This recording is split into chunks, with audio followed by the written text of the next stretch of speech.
Yes, Attorney Vic. And for sure, sa nangyaring ito, marami na namang mga kababayan natin, marami na nga pong walang trabaho, at ngayon marami na naman mawawalan ng trabaho dahil nga dyan sa nadadanasan nilang kalamidad. Pag kayo po ang naupo bilang isang senador, dahil marami po talaga, Attorney Vic, na umaasa sa inyo at gusto actually, good news, no, mag-volunteer na talagang tumulong na maiupo ang isang Attorney Vic Rodriguez. Paano po ninyo susolbin o i-address ang mga problema sa pagtaas ng mga bilihin sa kasalukuyang nangyayari ngayon? At paano natin matulungan ni Attorney Vic Rodriguez sa pamamagitan ng legislation ang taong bayan sa pagtaas ng bilihin at sa kawalan ng trabaho?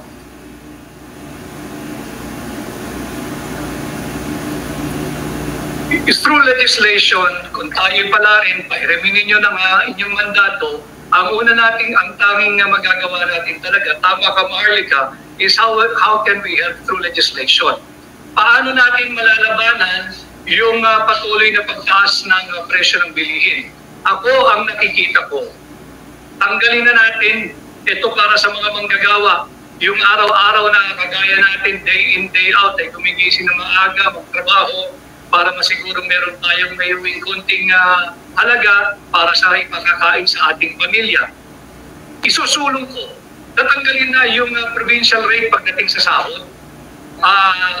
Hindi pwedeng mas mababa yung sahod ng nasa probinsya kumpara sa sahod ng nasa Metro Manila.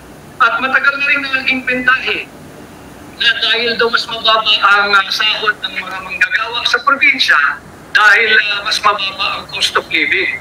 Hindi po totoo yun.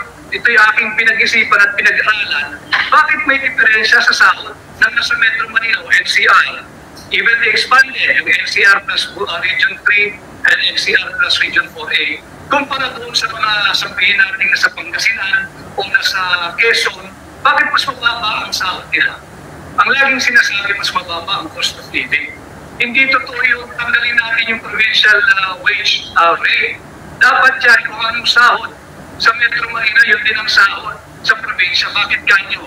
Simple-simpleng analogy, Maharlika.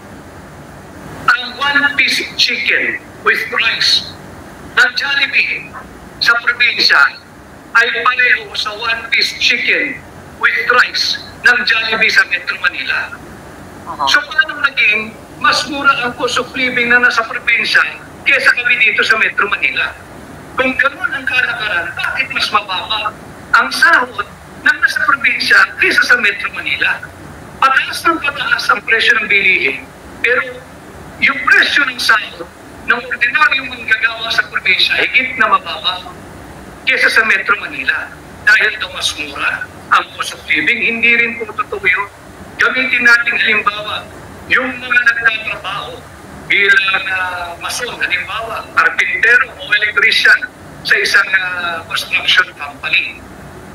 Sa probinsya, mas mababa yung rate ng mason, ng karpintero, ng electrician, kumpara sa rate ng mason, ng electrician at karpintero sa Metro Manila. And yet, when you look at the job description at kung ano yung mga deliverables o inaasahan sa kanila, bilang mga trabahante sa construction company, parehas. Parehas. Yung risk, parehas. Pero mas mababa ang sahod nung nasa probinsya. Bakit kanyo? Kasi matagal na tayong napaniwala na mas mababa ang cost of living sa probinsya. Hindi po totoo yun. In fact, many areas outside of Metro Manila, mas mahal ang per kilowatt hour pagdating sa kuryente. Take the case of Cebu. Ang mahal ng kuryente sa Cebu, I think mas mahal sa kuryente o hindi kaya kaparehas ng rate ng kuryente sa Metro Manila. Pero mas mababa ang sahod ng manggagawa ron. Doon ba yung mapapasok pa ba natin yung dahilan for the wage rationalization law na dahil mas mababa ang cost of living? Yan, isusulong ko yan nang sa ganun, mag-adjust din natin ang Metro Manila.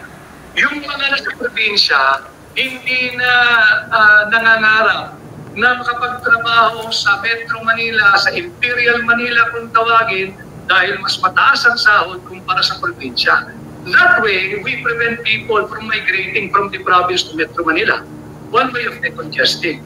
And that way, pagkakaroon na rin ng mga industriya, hanap buhay, negosyo sa probinsya, hindi lang nakasentro sa Metro Manila. And that way, yung kinikita nung nasa probinsya, patabain natin yung kanilang bulsa. Palakasin natin yung kanilang naiuwing pera para lumakas din yung kanilang spending power at umikot din ang hanap buhay, kalakal at pera sa probinsya. Yan ay aking isang isusulong para mapagaang naman yung patuloy na pagtaas ng mga pangunahing bilihin. At another legislation that I would like to see through, aking sasamahan yung aking kapwa taga Quezon City na congressman ngayon, si Opong Ordanes. Meron siyang isinusulong na House Bill, I just forget the number na, House Bill 2093, I think, if I'm not mistaken, na nagbibigay ng income tax holiday sa lahat ng senior citizens na kumikita ng hindi lalagpas sa 18,000 pesos. Dahil alam naman natin lahat na yung senior citizen, limitado na lang yung panahon ng pagkita niyan at limitado na rin ang panahon ng paghahanap buhay niyan.